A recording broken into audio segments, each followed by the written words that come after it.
ادھر امام مالک سے خلیفہ ابو جعفر منصور نے دریافت کیا کہ میں روضہ رسول پر جب جاؤں تو قبلے کی طرف منہ کر کے دعا مانگوں یا نبی پاک علیہ الصلوۃ والسلام کی طرف رخ رکھوں؟ شاید بہت سارے ناظرین کو آج جواب مل جائے گا، اے روضہ رسول پر جانے والوں سنو۔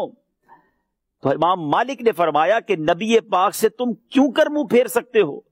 پیارے آقا علیہ الصلوۃ والسلام تو بروز قیامت اللہ کی بارگاہ میں تمہارے اور تمہارے والد گرامی اور حضرت سیدنا آدم صفی اللہ علی نبینا علیہ الصلوۃ والسلام کے لیے بھی وسیلہ ہیں۔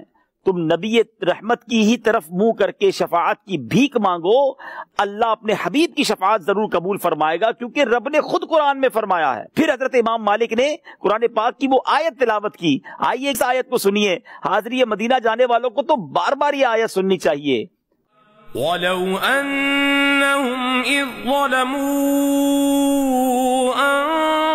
أَنفُسَهُمْ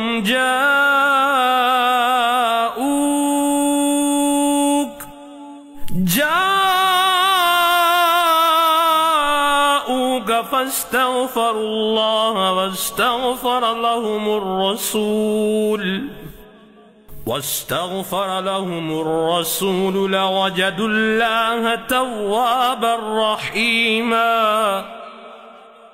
اور اگر جب وہ اپنی جانوں پر ظلم کریں تو اے محبوب تمہارے حضور حاضر ہوں اور پھر اللہ سے معافی چاہیں اور رسول ان کی شفاعت فرمائے تو ضرور اللہ کو بہت توبہ قبول کرنے والا مہربان پائیں۔